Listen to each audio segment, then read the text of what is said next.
السلام علیکم دوستو، آزاد ڈیجیٹل کے ایک نئے پوڈ کاسٹ میں ہم آپ سب کو ویلکم کرتے ہیں۔ آج ہمارے ساتھ ہمارے گیسٹ ہیں حماد حسن صاحب۔ پاکستان کے سینئر ترین صحافیوں میں ان کا شمار ہوتا ہے۔ ان کا 25 سال کا صحافت کا تجربہ ہے، بالخصوص جو خیبر پختونخوا کے سیاسی حالات ہیں، جو وہاں کی تاریخ ہے، ان سے وہ بہت زیادہ آگاہی رکھتے ہیں۔ تو آج حماد صاحب کو ہم نے اسی لیے انوائٹ کیا تاکہ ہم ان سے ذرا سمجھ سکیں کہ پاکستان میں جو ایک قوم پرستی کی نئی لہر آ رہی ہے، جو ایک دہشت گردی کی لہر آ رہی ہے، بالخصوص خیبر پختونخوا میں، اس میں کیا وجہ ہے، کیوں ہو رہی ہے، اس کو کیسے ختم کیا جا سکتا ہے۔ حماد حسن صاحب کا تعلق پنج پیر کے جو بااثر ترین مذہبی گھرانہ ہے اس سے بھی ہے، تو اس وجہ سے ان کو پاکستان اور افغانستان کے حالات کے اوپر بھی بہت زیادہ انسائٹ ہوتی ہے۔ تو آج انشاءاللہ ہم ان سے وہی باتیں کریں گے۔ جی سر، کیا حال چال ہے آپ کے؟ ٹھیک ٹھاک؟ شکر سر، تھینک اچھا یو سر، ویری مچ۔ آج ہم ڈسکشن کا آغاز کریں گے سب سے پہلے خیبر پختونخوا کی تاریخ سے، کہ ہم نے سر وہ اکثر افغانستان کو دیکھتے ہیں کہ جی وہ کلیم کرتے ہیں کہ جی یہ جو ایریا ہے یہ ہماری ٹیریٹری ہے۔ ہم جو پاکستان والے ہیں ہم کہتے ہیں کہ جی یہ ایک یونائٹڈ انڈیا کا حصہ ہوتا تھا، بعد میں پاکستان کے ساتھ ہو گیا۔ تو یہ جو خیبر پختونخوا کا پاکستان والا حصہ ہے، اس کی کیا تاریخ ہے؟ بہت شکریہ فرحان صاحب، اور شکر ہے کہ کسی نے مطلب کا سوال بھی پوچھ لیا، ورنہ میڈیا میں تو ہمیشہ یہ سوال کہ صبح یہ ہوا تھا اور شام کو یہ ہوا۔ تو تاریخی تناظر میں آپ کا تو میں شکر گزار ہوں کہ آپ نے تاریخی تناظر میں ایک بہت اچھا سوال پوچھا۔ دیکھیے، افغانستان کے حوالے سے یہ کہ پختونخوا وہاں کا حصہ ہے، اب پہلے تو ہم معروضی حالات میں دیکھیں، کیا پختون ادھر جانا چاہیں گے؟ ایک بھی پختون آپ نہیں دکھا سکتے کہ وہ ادھر جانا چاہے۔ پختونستان تحریک بہت توانا جماعت نے اٹھائی لیکن ناکام ہو گئی تھی، وہی جماعت اس سے دستبردار ہو گئی بعد میں، کیونکہ انہیں پتہ تھا کہ لوگ یہ نہیں چاہتے۔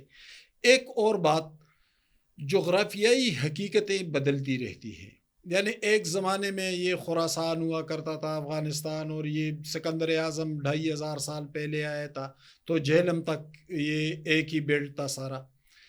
اب اگر جغرافیائی حقائق کو ماننا ہے تو پھر ہم بھی تو دہلی کا حصہ تھے، ہمارا ہیڈ کوارٹر بھی دہلی تھا، بالکل۔ تو پھر وہ بھی کلیم کرے کہ یہ ہمارا حصہ ہے، تو کم از کم اس بات کو تسلیم نہیں کیا جیسا، عقل اس کو نہیں مانتا۔ ایک جذباتی بات ہو سکتی ہے لیکن ایسا ہونا ممکن نہیں۔ حال ہی میں جو ایک دھمکی آمیز رویہ اپنایا گیا کہ ہم الگ ہو جائیں گے، بھئی آپ کیسے الگ ہو جائیں گے؟ کس کے ساتھ الگ ہو جائیں گے؟ یہ جہاں پر پختون بیلٹ ہے تو اس کے سامنے کراچی کا سمندر ہے، گوادر کا سمندر ہے، اس کے پاس بہت سارے وسائل ہیں، وہ ایک ترقی یافتہ ایٹمی ملک ہے، لیکن آپ پیچھے جائیں گے تو کس کے پاس جائیں گے؟ اور کیا لوگ آپ کے ساتھ جانا چاہیں گے؟ تو یہ تمام تر جذباتی باتیں ہیں، حقائق کا اس سے کوئی تعلق نہیں ہے۔ لیکن سر ہم جو ایک چیز دیکھ رہے ہیں کہ خیبر پختونخوا کا جو ایک نوجوان ہے، اس پہ آج کل نظر آ رہا ہے کہ یہ فیلنگز ایک دفعہ دوبارہ سے چڑھ رہی ہیں۔ مطلب یہ پی ٹی ایم کے جلسوں میں آپ دیکھیں بڑا جوش و خروش ہوتا ہے۔ یہ منظور پشتین کے جو ساتھی ہیں وہ اکثر ٹک ٹاک پہ ہم دیکھتے ہیں ایسی کیمپین چلا رہے ہوتے ہیں، تو اس کی کیا وجہ ہے کہ وہاں پر وہ آپ اس طریقے سے کر رہے ہیں؟ دیکھیں، پی ٹی ایم وہ ایک رد عمل ہے۔ ظاہر ہے کہ جب آپ مشکلات کا شکار ہوتے ہیں، مسائل کا شکار ہوتے ہیں، کچھ غلطیاں بھی بہت ساری کی گئی، ایک افراتفری مچ گئی تھی، تو اس کا ایک وقتی ری ایکشن ہے، لیکن یہ کوئی مسلسل عمل نہیں ہے۔ اب آپ دیکھیں، آج سے 2 سال پہلے جو ری ایکشن تھا، وہ ری ایکشن اور آج کے ری ایکشن میں بہت واضح فرق ہے، بہت کمی اس میں آئی ہے۔ اور اس ری ایکشن کا اندازہ آپ چلے ہم کہیں کہ پی ٹی آئی کو بڑی مقبولیت مل گئی، بڑا ووٹ مل گیا تھا، تو پی ٹی آئی تو جب الیکشن لڑ رہے تھے تو اس وقت تو ان کا بیانیہ تو فیڈریشن ہی کا تھا نا، تو مطلب ہے فیڈریشن کو تسلیم کر لیا گیا۔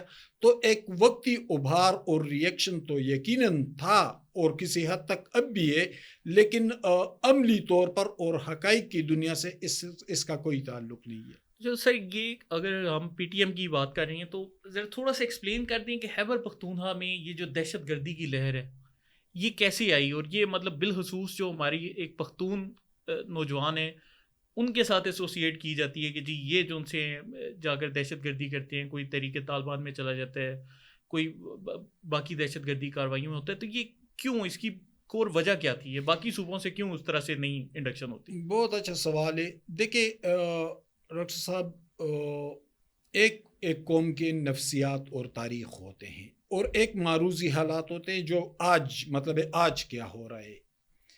اب ہم دونوں کا کمپیریزن کر لیں. ظاہر ہے کہ دہشت گردی اس لیے آئی کہ 40 سال تک افغانستان میں جنگ لڑی گئی اور اس جنگ میں دنیا کی تمام جو سپر پاورز تھے وہ اس میں شامل تھے. اس میں نیٹو فورسز نے بھی جنگ لڑی طویل, اس میں رشیا کے ساتھ 14 سال تک جنگ لڑی گئی. تو اس کے کوئی نہ کوئی اثرات, اور وہ آپ دیکھیں نا وہ اسی بیلٹ میں زیادہ تر موجود ہیں, وہ اسی کے اثرات ہیں. اور اس سے مختلف وار لارڈز یا کچھ بین الاقوامی قوتیں یا پاکستان مخالف قوتیں اس سے فائدہ اٹھا رہی ہے. اور وہ معاملہ جو ہے, وہ مسئلہ جو ہے, وہ دن بدن سکڑتا جا رہا ہے. اب بھی آپ دیکھیں تو جو دہشت گرد ہیں انہوں نے گزشتہ ایک ہفتے 10 دن کے دوران جو کارروائیاں کی وہ بالکل 0 پوائنٹ بارڈر کے قریب کی. یعنی ایک تیرا میں خیبر ایجنسی کا دور افتادہ مقام ہے بالکل بارڈر کے ساتھ, وہاں پہ حملہ ہوا تھا. اور ایک جنوبی وزیرستان میں بدر کے مقام پر جو بالکل وہاں بارڈر کے قریب ہے. یعنی وہ بہت پیچھے دھکیل دیے گئے. یعنی لکی مروت, ڈی آئی خان, ٹانگ, بنو سے وہ بہت پیچھے چلے گئے. ایک تو یہ تاریخی تناظر میں ہم بات کر لیں تو یہ تاثر تو مکمل طور پر غلط ہے کہ پختونوں کے اندر دہشت گردی. اب میں تاریخی حوالے سے آپ کو بتاتا ہوں. 1947 سے پہلے جب اس پختون دیہاتوں میں نہ بجلی تھی, نہ روڈ تھا, نہ تعلیم تھی, کچھ بھی نہیں تھا, انہی دیہاتوں میں ہندو بھی تھے, سکھ بھی تھے, عیسائی بھی تھے. لیکن مجھے اس سینکڑوں سالہ تاریخ میں کوئی ایک بھی واقعہ بتائے کہ مذہبی فسادات ہوئے ہوں. جب تعلیم بھی نہیں تھی, جب روشنی نہیں آئی تھی, جب لوگوں میں زیادہ سمجھداری بھی نہیں تھی, تو یہ کیا تھا, یہ وہی جینز تھے, ٹالرنس والی جینز, وہی برداشت والے جینز, اور اسی نے اس معاشرے کو سنبھالے رکھا. یعنی ہندو جب جا رہے تھے تو پختون بزرگوں نے ان کی گٹھلیاں اپنے کندھوں پر اٹھائی ہوئی تھی اور تانگے کی طرف یا ریلوے اسٹیشن کی طرف جا رہے تھے, رو رہے تھے باقاعدہ ان کے پیچھے. تو یہ تو ان کے جینز ہے, یہ تو ان کی تاریخ ہے. رہا مسئلہ دہشت گردی کا, 40 سال تک ایک خونریز جنگیں لڑی گئی یہاں پر, اور دنیا جہان کے تمام قوتیں اور تمام انٹیلیجنس ادارے, تمام پاکستان دشمن وہ آ کر اسی افغانستان میں اسی بارڈر کے آس پاس رہے.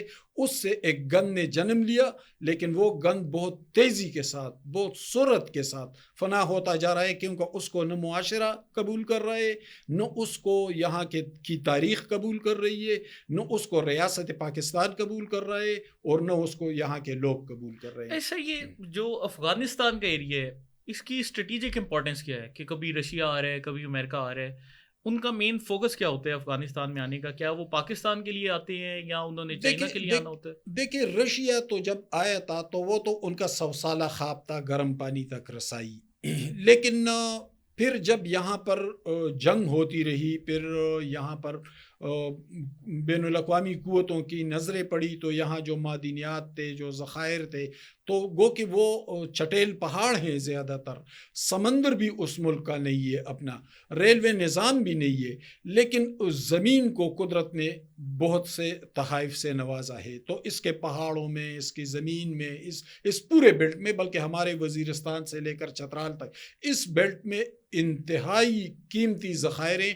اور میرے کچھ جیولوجسٹ سے بات ہوتی رہی تو انہوں نے مجھے کہا کہ اگر ایک اسپیسیفک جگہ کو بھی ٹارگٹ کیا جائے اور وہ ذخائر نکال دیے جائے تو پاکستان کا جو موجودہ بجٹ ہے وہ 20 گنا زیادہ بڑھ سکتا ہے. یہ خیبر پختونخوا کے اندر یا افغانستان؟ خیبر پختونخوا کے اندر بھی اور بارڈر کے اس طرف بھی, چونکہ بیلٹ تو تقریباً ایک بیچ میں ڈیورنٹ لائن ہے, زمین یا پہاڑ یا وہ اس کا نیچر اور وہ سارا تو ایک ہی ہے. تو کہتے ہیں کہ اس طرف بھی اور اس طرف بھی, تو پھر بین الاقوامی قوتوں نے اس پر. اچھا سر, جو پاکستان کا یہ افغانستان کے معاملات کے اندر ایک عمل دخل رہا ہے کہ پہلے جب روس آیا تب ہم نے امریکہ کی مدد کی, پھر طالبانوں کی بھی ہم نے کچھ حد تک سپورٹ کی, تو آپ کو کیا لگتا ہے کہ کیا پاکستان کو انٹرفیئرنس کرنی چاہیے تھی یا نہیں کرنی چاہیے تھی؟ آپ کی اس پہ کیا رائے؟ دیکھیں میں ذاتی طور پر اس جذباتی رائے کا ساتھ نہیں دے رہا کہ پاکستان کو مداخلت نہیں کرنی چاہیے. پاکستان مداخلت نہ کرتا تو کیا کرتا؟ وہ افغانستان اور پاکستان تو ہمسایہ ممالک ہے، اور دنیا میں کہاں ہوا ہے کہ کسی ملک میں اس طرح کی صورتحال پیدا ہوئی ہو اور ہمسایہ ملک متاثر نہ ہوا ہو۔ دوسری بات یہ تھی کہ روس کا راستہ نہ روکا جاتا تو جو مشرقی یورپ کے ممالک میں وہ گھس گیا تھا، اور یہ تمام ممالک اس کے زیر اثر آ گئے تھے 1917 انقلاب کے بعد، تو پھر پاکستان کے ساتھ بھی یہی ہونا تھا۔ تو پاکستان کی انٹرفیئرنس مجبوری تھی، لیکن جو پالیسیاں بنائی گئی اس پالیسی میں بہت ساری غلطیاں تھیں، اس کو صحیح طرح سے ہینڈل نہیں کیا گیا، اس سے دہشت گرد بھی پیدا ہوئے، اس سے سیپریٹسٹ موومنٹ بھی پیدا ہوئے، اور اس سے ایسے مسائل نے جنم لیا جسے پاکستان آج تک بھگت رہا ہے۔ تو سر وہ پالیسی ہم تھوڑی سی ہائی لائٹ کر سکتے ہیں؟ تو پالیسی یہ تھی کہ مطلب مہاجر کیمپ میں اس کی مثال دے دوں، ایران کے اندر بھی مہاجرین گئے، کیونکہ شمالی افغانستان جو تھا، مزار شریف یا قندوز یا وہ سائڈ، وہ ایران کی طرف چلے گئے۔ ایران نے ان کے لیے فینسنگ کر لی، اور اس فینسنگ کے اندر مہاجرین رہنے لگے۔ پاکستان کے اندر مہاجرین آئے تو پاکستان نے کھلا چھوڑ دیا۔ مہاجر پشاور میں بھی تھا، مہاجر لاہور میں بھی تھا، بہاولپور میں بھی تھا، سندھ میں بھی تھا، کوئٹہ میں بھی تھا، ہر جگہ پھیل گئے۔ اس پھیلاؤ کے ساتھ ظاہر ہے کہ دوسرے معاشروں کے ساتھ ایڈجسٹ کرنے میں بھی مسائل کا سامنا کرنا پڑتا ہے۔ دوسری بات یہ کہ وہ بزنس کی طرف بھی بڑھے، یہ نہیں ہونا چاہیے تھا، روک دینا چاہیے تھا کہ بھائی ریفیوجیز ہیں، یہ فینسنگ ہے، اس کے اندر آپ رہے۔ میں ایک اور بات بھی آپ کو بتاؤں، جو 1951 جنیوا کنونشن ہے، اس کے تحت پاکستان پابند بھی نہیں تھا کہ مہاجرین کو رکھے، کیونکہ پاکستان اس کا سگنیٹری نہیں ہے، پاکستان نے دستخط نہیں کیے۔ پاکستان پر یہ پابندی نہیں تھی کہ آپ نے ہمسایہ ملک کے مہاجر رکھنے ہیں، دوسرے ممالک پر ہے، لیکن جن چند ممالک نے دستخط نہیں کیے اس میں ایک پاکستان نے صرف اپنے مذہبی اور برادرانہ جذبے کے تحت رکھا اور کھلا چھوڑ دیا۔ اس سے پھر بہت سارے مسائل نے جنم لیا، اور اسی طرح جو ہماری اسٹیٹ پالیسی تھی اس میں بہت ساری کمی تھی اور بہت سارے مسائل تھے، تو اس وجہ سے۔ اچھا، اب سر افغانستان میرے خیال سے ہمارے ہمسایہ ممالک میں بھی سب سے آخری نمبر پر تھا جب پاکستان کو جس نے پاکستان کو تسلیم کیا، تو یہ انہیں مسئلہ کیا تھا کہ یار مطلب ہمیں چین نے کر لیا، ہمیں انڈیا نے کر لیا، ہمیں ایران نے تسلیم کر لیا، آپ سب سے آخر میں کیوں کر رہے ہو؟ دیکھیے، وہ تو ہر ملک کی اپنی ایک پالیسی ہوتی ہے، لیکن میں پختون ہوں، لیکن میں کھل کر بات کروں گا اور کرنے کا عادی بھی ہوں۔ افغانستان بحیثیت اسٹیٹ کبھی پاکستان کا حامی نہیں رہا، بلکہ اس کا جھکاؤ ہمیشہ ہندوستان کی طرف رہا، اور کچھ تاریخی حقائق بھی ایسے ہیں۔ یعنی 1921 میں 1921 میں پختونوں کی ایک ہجرت تحریک ہوئی تھی، حاجی صاحب ترمزائی ایک بڑے اسپریچول رہنما تھے۔ جب یہ افغانستان گئے ہیں تو انہیں انتہائی مشکلات کا اور مسائل کا سامنا کرنا پڑا تھا وہاں کی کمیونٹی کی وجہ سے۔ تو پھر جب 79 میں یہ لوگ یہاں آئے تو پھر یہاں اس کے بالکل الٹ سلوک پاکستان نے کیا، پاکستان نے بحیثیت ریاست بھی اور لوگوں نے بھی۔ تو یہ مسئلہ تو افغانستان کے اندر بہرحال موجود ہے۔ آج بھی ایک منٹ، آج بھی آپ دیکھیں 14 لاکھ مہاجرین پاکستان میں رہائش پذیر ہیں، ریفیوجیز، یعنی جو پیو آر کارڈ ہولڈرز ہیں، proof of registration, registered refugees. لیکن افغانستان کا رویہ دیکھ لیں، وہاں پر اب بھی طالبان کے کیمپس، یہ میں نہیں کہہ رہا، آپ نہیں کہہ رہے، یہ اقوام متحدہ کا رپورٹ کہہ رہے ہیں، اور وہاں پر بہت سارے واقعات ایسے ہوئے۔ یعنی کنڑ میں کچھ عرصہ پہلے مفتی منان کو مارا گیا، وہ وہاں کے کچھ مقامی آپس میں کانفلکٹ تھا ان لوگوں میں، اور حاجی عثمان جو کنڑ کے گورنر رہے تھے وہ ایک الگ گروپ تھا، یہ مفتی منان الگ گروپ تھا، اور انہوں نے مفتی منان کو مار دیا۔ مفتی منان ہمارے ادھر ملاکنڈ کا رہنے والا تھا، تو پھر وہ کنڑ میں کیا کر رہا تھا؟ تو اس سے واضح ہو رہا ہے کہ وہاں دہشت گردوں کے کیمپ ہے، یہ جو پاکستان بار بار چیخ رہے کہ بھئی آپ ان کیمپوں کو ختم کریں، تو کیمپس تو وہاں پر ہے، اس میں تو کوئی شبہ نہیں ہے۔ یہاں پر آپ کے 14 لاکھ مہاجرین ہیں، انہوں نے تو افغانستان کو کوئی نقصان نہیں پہنچایا، لیکن جب ہمارے لوگ وہاں جاتے ہیں تو وہاں سے دہشت گردی کے لیے بارڈر کراس کر کے آ جاتے ہیں اور ادھر دہشت گردی کر جاتے ہیں، اور پھر آپ کے لوگ بھی ساتھ ملے ہوئے ہیں، جبکہ آپ کے 14 لاکھ مہاجرین ہمارے پاس سے کوئی مسئلہ نہیں ہے، نہ مقامی طور پر کسی نے ان کو تنگ کیا، نہ انہوں نے جا کے افغانستان میں کوئی دہشت گردی کیا، کوئی مسائل پیدا کیے۔ تو سر یہ ایک میرا اس کے اوپر ایک سوال ہے تھوڑا سائیکولوجیکل قسم کا کہ منگولیا کے متعلق ہم سنتے ہیں کہ چنگیز خان دور میں انہوں نے پوری دنیا پہ حکومت کی، اور پھر جب چنگیز خان کا دور چلا گیا تو آج بھی وہ اسی چیز میں رہتے ہیں کہ یار ہم وہ چنگیز خان کی نسلیں ہیں، اور وہ اسی وجہ سے کہا جاتا ہے کہ اس ملک نے ترقی نہیں کی۔ تو یہ کہیں افغانستان بھی پاکستان کو اسی طرح تو نہیں دیکھتا جس طرح وہ انڈیا کو ایک دور میں دیکھتے تھے کہ جی یہاں پر ہندو بستے ہیں، ہم ان پہ حملہ آور ہوتے ہیں، ان پہ حکومت کرتے ہیں اور ادھر سے واپس جاتے ہیں؟ تو کیا ان کی سوچ آج تک آپ کو یہ نہیں لگ رہا کہ تھوڑی سی ادھر ہی پھنسی ہوئی ہے اور وہ ذہنی طور پر تسلیم نہیں کر پا رہے کہ ہمارے ساتھ ایک اسلامی ریاست ہے؟ دیکھیں، آپ نے سائیکولوجیکل یا جینیٹک حوالے سے بڑا اچھا سوال پوچھا۔ ڈاکٹر صاحب، ہم تاریخی تناظر میں دیکھیں تو جتنے بھی حملے ہندوستان پر ہوئے ہیں، جتنے بھی پوری تاریخ میں 1000 سالہ میں، ایک بھی فاتح جنوب سے نہیں آیا، سارے کے سارے ادھر سے آئے۔ شہاب الدین غوری، بابر، یہ سارے کے سارے شمال سے آتے اور ہندوستان پر حملہ۔ تو یہ تو ایک جو بہاؤ ہے نا، وہ تو ایک جینیٹک مسئلہ ہے وہاں کا، کہ وہ خود کو برتر سمجھنا۔ تو ہو سکتا ہے یہ ان کے لاشعور میں کہیں یہ بات ہو، لیکن سامنے کے حقائق کو آپ کو تسلیم کرنا پڑے گا۔ آپ دنیا کے ساتھ کتنے چلے ہیں؟ آج بھی آپ کے ہاں ایک غیر جمہوری حکومت ہے پاکستان میں، اب بھی 3-4 مہینے پہلے الیکشن ہوئے، پاکستان ایک ایٹمی قوت بن چکا ہے، پاکستان دنیا میں ایک اہم مقام، حالانکہ 1947 میں بنا ہے، 75 سال ہی ہوئے، آپ ہمیشہ سے ایک آزاد ملک چلے آ رہے ہیں۔ تو اگر آپ دنیا کے ساتھ نہیں چلے، آپ مسلسل جنگوں اور خون ریزیوں کا شکار ہوئے، آپ کے ہاں قبائلی عصبیت بہت ہے، تو اس کا ذمہ دار پاکستان کہاں سے ہوگا؟ اس کے ذمہ دار تو آپ لوگ ہیں۔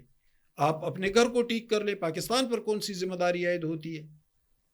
اچھا حماد صاحب، ذرا یہ بتائیں کہ جس طرح پاکستان نے افغان ریفیوجیز کو اپنے پاس رکھا، مطلب میں پنجاب کے شہر سیالکوٹ سے تعلق رکھتا ہوں، میں اپنے شہر میں دیکھتا ہوں کہ پراپر علاقے ہیں جہاں پر ان کی پوری بستیاں آباد ہیں، جہاں پر انہوں نے پراپر کاروباری مرکز اپنے بنائے ہوئے ہیں، اور کبھی ان کے ساتھ میں نے کوئی ریسزم اپنی آنکھوں سے ہوتے نہیں دیکھا کہ ہمارے لوگ جاتے ہیں، جا کر چیزیں خریدتے بھی ہیں، ان کے ساتھ ان کی گپ شپ بھی ہے، دوستیاں بھی ہیں، سب کچھ بھی ہے، لیکن تب بھی جب وہ آپس میں بات چیت کرتے ہیں تو کہیں نہ کہیں وہ لوگ پھر بھی نفرت کرتے ہیں، وہ کہتے ہیں کہ یار یہ پاکستان بہت برا ملک ہے، اور یہ ہے، تو یہ مطلب یہ کیا سوچ ہے ان کے اندر؟ یہ میں نے آپ کو بتا دیا کہ ایک تو وہ قبائلی عصبیت سے نہیں نکلے، یہ قبائلی عصبیت آج بھی ان کے۔ اچھا، جو نوجوان آپ دیکھیں باہر ممالک میں، جو نوجوان جرمنی میں پاکستان کا جھنڈا گرا رہا تھا، اس نوجوان کو میں جانتا ہوں، یہ ادھر نوشہرہ میں رہتا تھا۔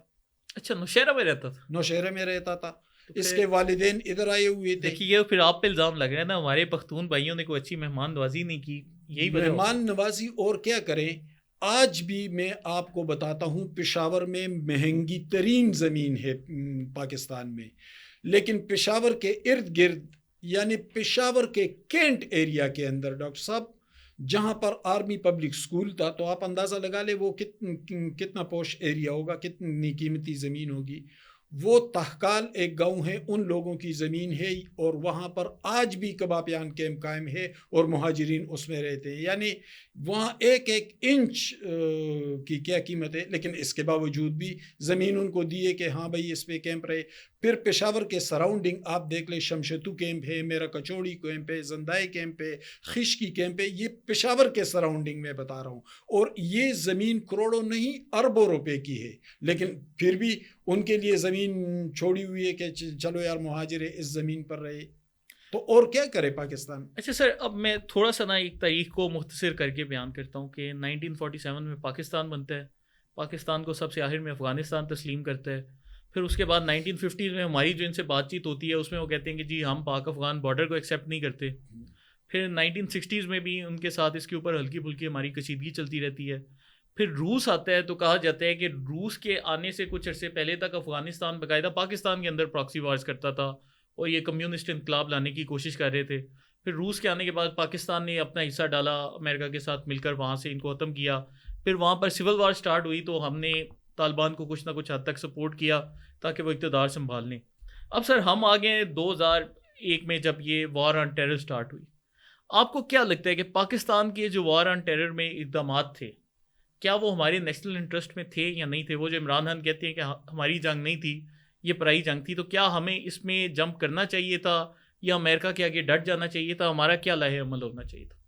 دیکھیے ہمیں یہ جو میں نے آپ سے کہا نا کہ ہمیں اپنی کمزوریوں اور اپنی بے وقوفیوں کا سامنا تو ہے کہ وہ ماضی میں سرزد ہوئی. یعنی اب یہ تو کوئی راز کی بات نہیں ہے کہ مشرف ایک ٹیلی فون پر سرنڈر کر گئے تھے. دوسری بات یہ ہے کہ پاکستان کے اندر جمہوری قوتوں کو اور جمہوری حکومتوں کو پنپنے نہیں دیا گیا، پارلیمنٹ کو بالادست نہیں بننے دیا گیا.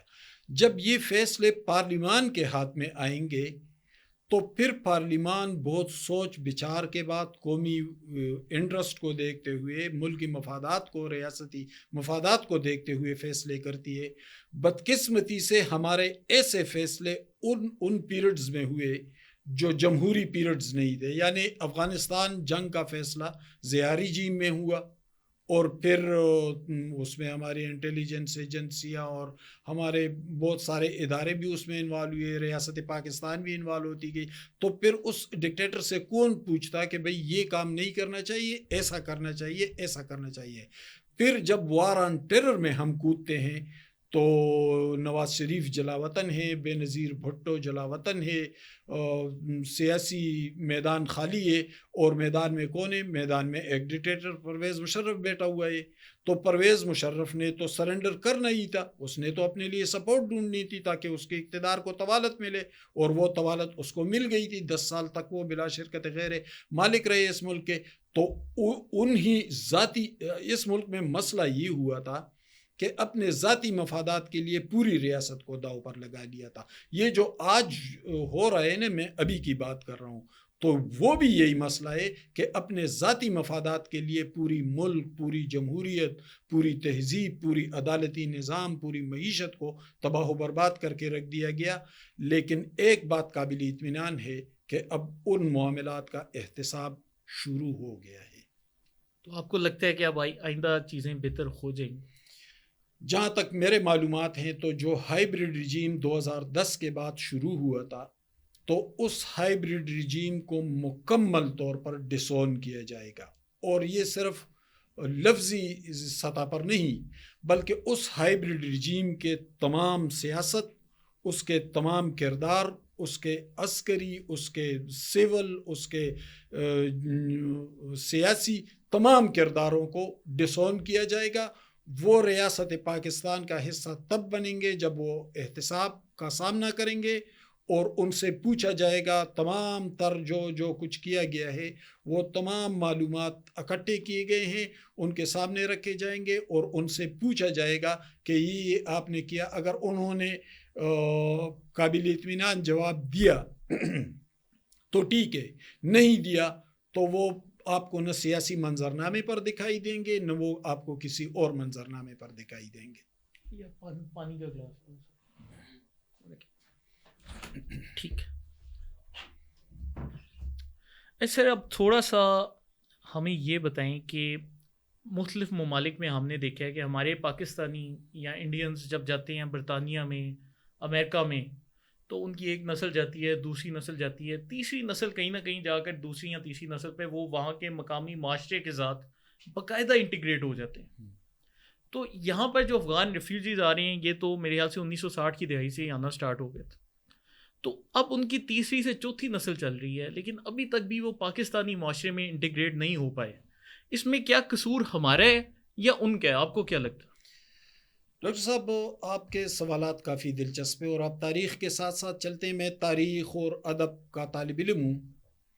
یہ 1960 سے نہیں آ رہے تھے، یہ بہت پہلے سے آ رہے تھے.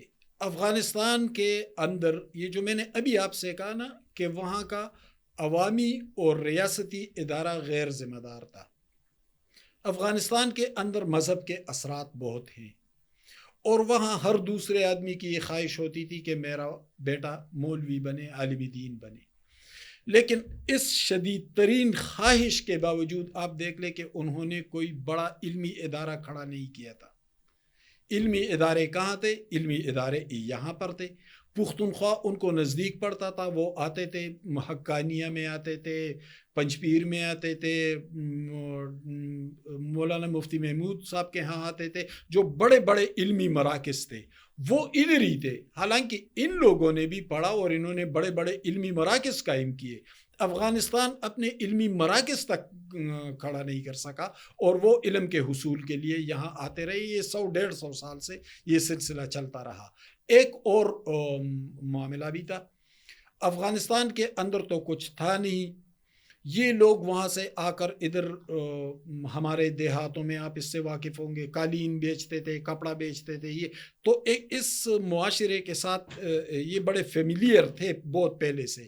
لیکن بحیثیت مہاجر جب 1979 میں روس انٹر ہوا افغانستان کے اندر تو پھر وہاں سے ایک اور پیریڈ شروع ہو جاتا ہے، ایک اور رجیم، اور وہ افغان مہاجرین کا ہے. لیکن اس سے پہلے آنا جانا کافی حد تک تھا.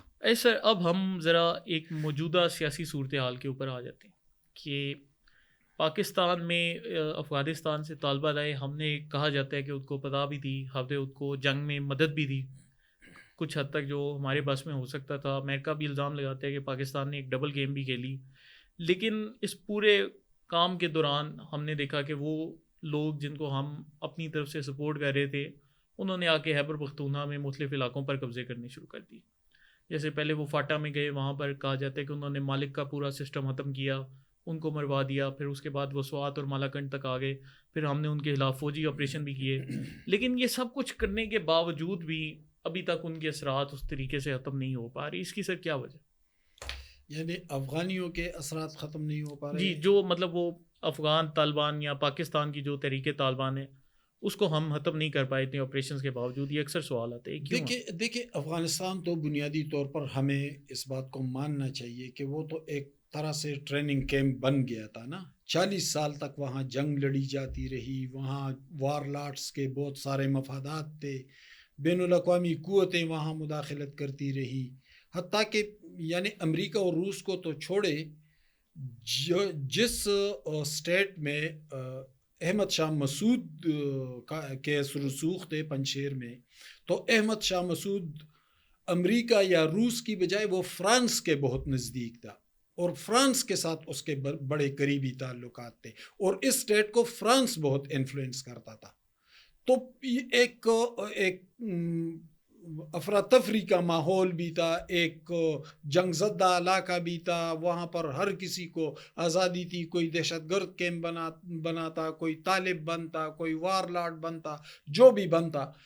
ظاہر ہے کہ وہ انتہائی قریب ہے پختونخوا کے، یعنی بیچ میں صرف درہ خیبر پڑتا ہے، اس طرف جلال آباد ہے، اس طرف پشاور ہے.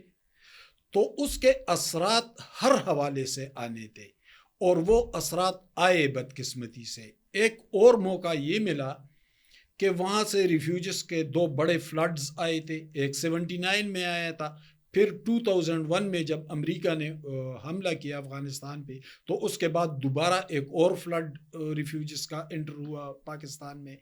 اور ان ریفیوجز کے ساتھ پھر بہت سارے مسائل بھی آ گئے اور وہ مسائل ظاہر ہے کہ 40 سال تک ان کے اثرات رہے اور وہ اب بھی ہیں.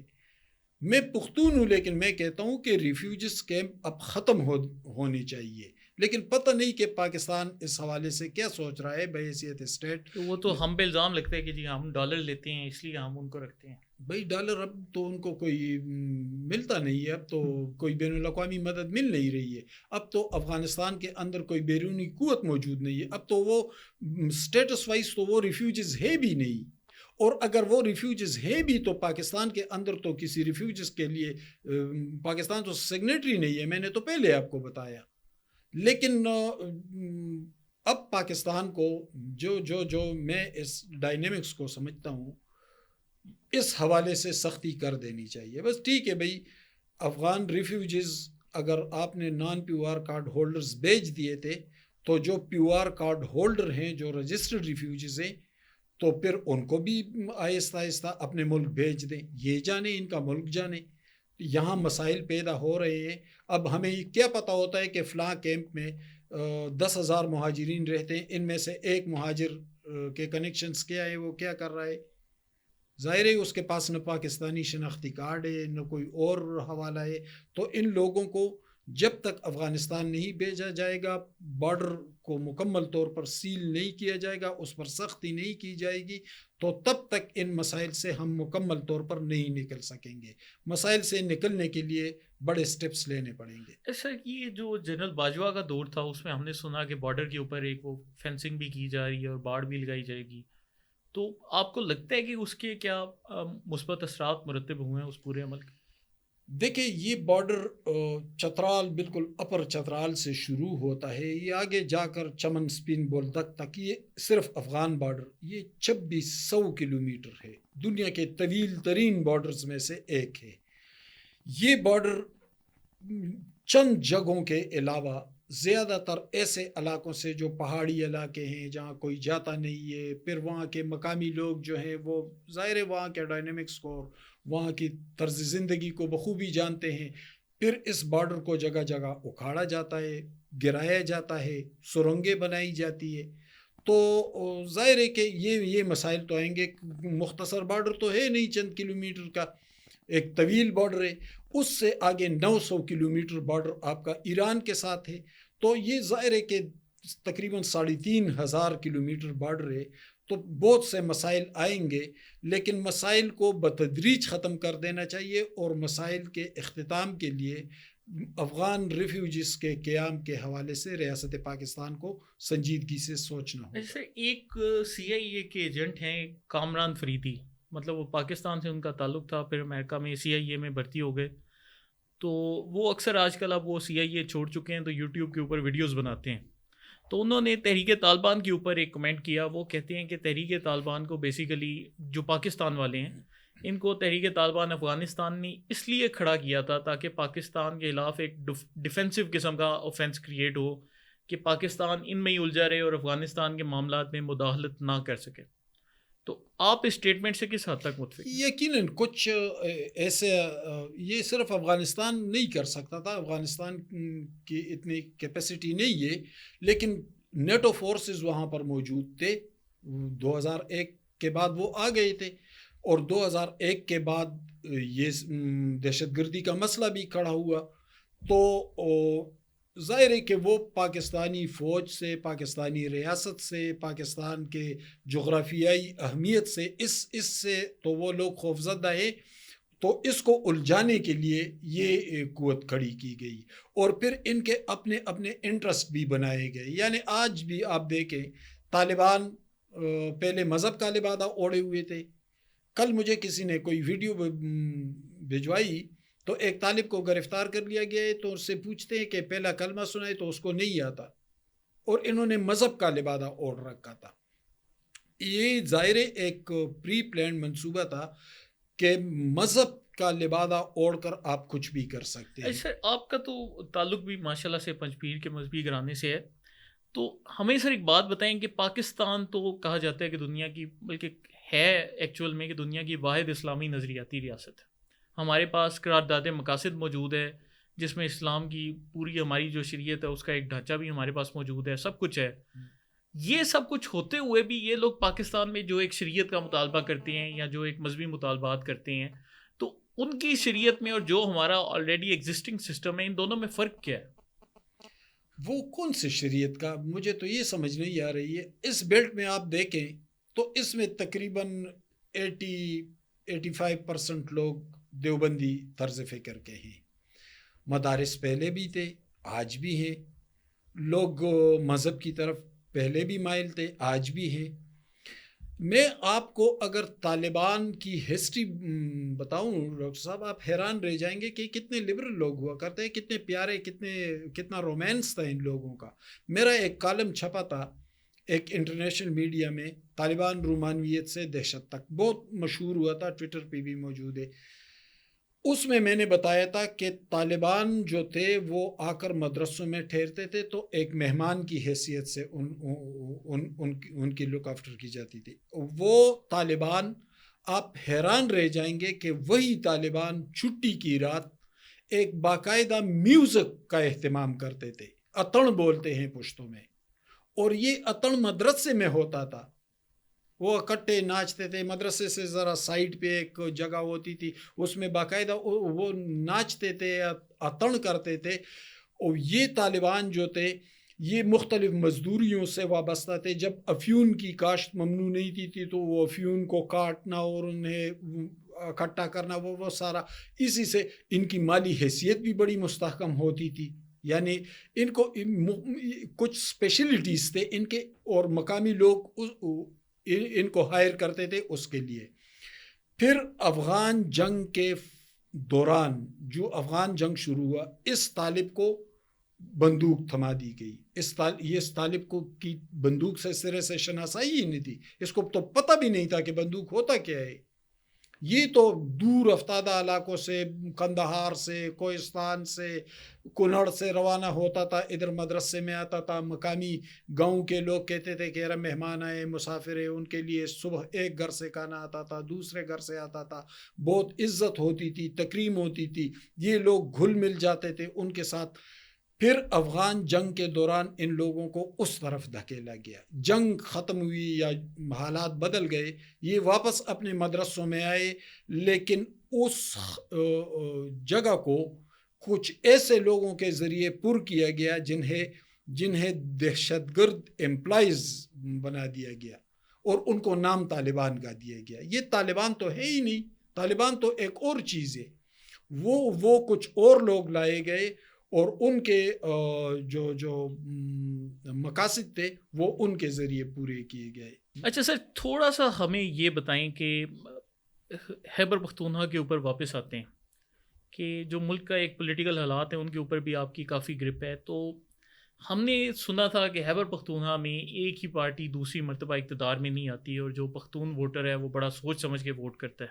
ہاں, میں پنجاب میں رہتا ہوں تو ہمارے لیے تو ایک چیز تھی کہ کبھی بھی ایک حکومت کنزیکٹو نہیں آئی. یہ تحریک انصاف جو سی ہے 3 دفعہ حکومت میں آ گئی, تو کیا انہوں نے واقعی میں بہت کام کیا تھا جس کی وجہ سے وہ اقتدار میں آئے؟ کام تو کیا کرنا تھا, تباہی مچا دیے, لیکن اقتدار میں کیوں آتے ہیں یہ ایک الگ سوال ہے. اور اس سوال کو ذرا ہم دانشورانہ سطح پر دیکھتے ہیں. دیکھیں, اس صوبے میں 3 بڑی جماعتیں رہی روایتی طور پر, اور پھر ان کی تاریخ دیکھیں. ایک خدائی خدمتگار تحریک جس نے بعد میں عوامی نیشنل پارٹی کی شکل اختیار کر لی. اس تحریک کے بانی خان عبدالغفار خان 34 سال جیل کاٹ چکے ہیں. نیلسن منڈیلا 27 سال کاٹ چکے ہیں. یہ 34 سال اس نے معمولی کھدر کے کپڑوں کے علاوہ زندگی بھر کوئی اور کپڑا پہنا نہیں. وہ کبھی ایئر کنڈیشن میں سویا نہیں. ایک ملنگ, ایک فقیر طبع اور خدائی خدمتگار تحریک, یعنی لیفٹ کی سیاست کر رہے تھے, لیکن پہلے مسجدوں میں سکول بناتے رہے. ایک وہ تاریخ تھی. ایک جمعیت العلماء اسلام کی تاریخ تھی. مولانا مفتی محمود صوبے کے وزیر اعلیٰ تھے, لیکن ایک میٹنگ میں جا رہے تھے تو جوتے پھٹے ہوئے تھے. ایک اور جماعت مسلم لیگ تھی جس کے بانی قائد اعظم تھے, وہ ہم سب جانتے ہیں. یہ تاریخ تسلسل کے ساتھ چلتی رہی, آمریتوں سے ٹکراتی رہی, جمہوری تحریکیں چلاتے رہے, فاطمہ جناح کے ساتھ رہے, قومی اتحاد بنی, پھر MRD میں بھی یہ جماعتیں رہی, پھر ARD تک یہ سلسلہ چلا آ رہا ہے. لیکن اس دوران طویل مارشل لاء وقفے سے آئی. جب مشرف کا مارشل لا آیا اور جب وہ مارشل لا ختم ہوا, یعنی 2007-8 اس کے آس پاس, تو اس کے فوراً بعد 30 اکتوبر 2011 کو لاہور میں ایک جلسہ ہوتا ہے, اور اس سے اچانک عمران خان جس نے اس سے 15 سال پہلے اپنی جماعت بنائی تھی 1996 میں 1996 میں, اس جماعت میں وہ یکا وہ تنہا پھرتے رہے, کوئی نہیں تھا ساتھ. معذرت پہ بیچ میں آپ کو کاٹ رہا ہوں, لیکن کہا جاتا ہے کہ آپ خیبر پختونخوا کے وہ پہلے صحافی ہیں جس نے سب سے پہلے عمران خان کی مخالفت کی, تو کیا یہ بات درست ہے اور آپ نے کیوں کی؟ مجھے خیبر پختونخوا نہیں بلکہ پاکستان کا پہلا صحافی کہ, کیونکہ 30 اکتوبر کو جلسہ ہوا تھا, اور جب جلسہ ہو رہا تھا تو ظاہر میں ایک صحافی تھا, میں سب کچھ دیکھ رہا تھا, بہت کچھ نوٹ بھی کر رہا تھا. مجھے پتہ تھا کہ 30 اکتوبر کو اور جن حالات میں وہ ہو رہا تھا, جو لوگ اس کے لیے دوڑ دھوپ کر رہے تھے, میں سمجھ رہا تھا کہ جمہوری قوتوں کو پیچھے دھکیلنے کے لیے یہ سارا ڈرامہ رچایا جا رہا ہے. میں نے کالم لکھ لیا اس پہ, اور 30 اکتوبر کو میں گیا اور میرے ایڈیٹر سے کہا کہ سر میرا یہ کالم ہے. تو اس نے کہا کہ یہ تو آپ جلسہ تو ابھی ہو رہا ہے. میں نے کہا جلسہ چھوڑ دے, جو مقاصد ہے اس پہ میری نظر ہے, اور میں نے لکھ لیا ہے کالم. دوسرے دن 30 اکتوبر کو جلسہ ہوا, 31 اکتوبر کو میرا کالم چھپ گیا تھا کہ اس ڈرامے میں مت آئے. یعنی تحریک انصاف کے چند گھنٹے بعد میں پہلا مخالف صحافی بن کر آیا تھا, اور پھر مجھے کیا بھگتنا پڑا. چلے چھوڑے, میں ہم اپنی ذاتی باتیں نہیں کرتے, لیکن بلکہ آج تک بھگت رہے ہیں. لیکن مسئلہ یہ ہے کہ مشرف رجیم نے دیکھیں جو بھی مارشل لاء آتی ہے نا, وہ ایک سیاسی خلا پیدا کرتی ہے, ایک پولیٹیکل ویکیوم کریٹ ہوتا ہے. اور اس کے بعد پھر یعنی ضیاء مارشل لاء کے بعد آپ دیکھیں ہم افراتفری کا شکار ہوئے, بہت سے سیاسی پولرائزیشن کا شکار ہو گئے تھے. 90s میں ایک غلام اسحاق تھا, روز روز اسمبلیاں توڑتا رہا, منتخب وزرائے اعظم کو رخصت کرتا رہا. مشرف کے مارشل لاء کے بعد جو سیاسی ویکیوم پیدا ہوا تھا, جو خلا پیدا ہوا تھا, اسی مشرف مارشل لاء کے دوران ہماری ایک اور نسل جوان ہو گئی. جب جوان ہو گئی اور چوپٹ سیاست کا دروازہ کھلا, تو دروازہ کھلنے سے پہلے 30 اکتوبر 2011 کو ایک جلسہ کرایا گیا. سوشل میڈیا نیا آیا تھا, اس پر وہ سب کچھ ڈال دیا گیا, اور نوجوانوں کے ہاتھ میں سیل فون تھے اور وہ سوشل میڈیا دیکھ رہے تھے. شعور ان کے پاس تھا نہیں, سمجھداری تھی نہیں, تاریخ سے واقف نہیں تھے. مشاہدہ تو اس عمر میں 14 15 16 سال کے لڑکے کا کیا ہوگا. وہ سارے کے سارے انہیں موبائل فونیں بہا کر پی ٹی آئی کی طرف لے گئی, اور پھر اس لیڈر نے ان کی ایسی ذہن سازی کی کہ وہ ماں بہن کی گالیوں کے علاوہ کچھ سیکھ نہیں سکے. تو چلیے سر, ایک اگر ہم چیز مان بھی لیں گے 2013 میں ان کو جتوایا گیا یا 18 میں بھی جتوایا گیا, تو یہ جو 2024 تھا اس میں تو کہا جاتا ہے کہ جی اب اسٹیبلشمنٹ بھی تحریک انصاف کے مخالف ہے, پھر بھی یہ 2024 میں کیسے جیت گئے اگر انہوں نے کام بھی نہیں کروایا تھا؟ 2024 میں اسٹیبلشمنٹ کہاں مخالف تھی؟ کون کہتا ہے کہ مخالف تھے؟ اسٹیبلشمنٹ تو ابھی چند دن پہلے تک بڑے بڑے لوگوں کو پتہ نہیں چل رہا تھا کہ بھئی اسٹیبلشمنٹ ہے کون سی. بلکہ اس پہ کوئی اور پروگرام میں آپ کے ساتھ کر لوں گا. ابھی تھوڑی دیر پہلے میں نے ایک شو میں یہ بات کی, اسٹیبلشمنٹ ایک پیریلل اسٹیبلشمنٹ چلتی رہی اس ملک میں, اور وہ یہ باور کرا رہے تھے سب لوگوں کو کہ ہم جو کچھ کر رہے ہیں وہ اسٹیبلشمنٹ کے اشارے پر کر رہے ہیں, لوگوں کو دکھانے کے لیے ہم وہ یہ کر رہے ہیں اور ہمیں یہ ٹاسک دیا گیا ہے. اور بہت سے لوگ ٹریپ ہوتے گئے.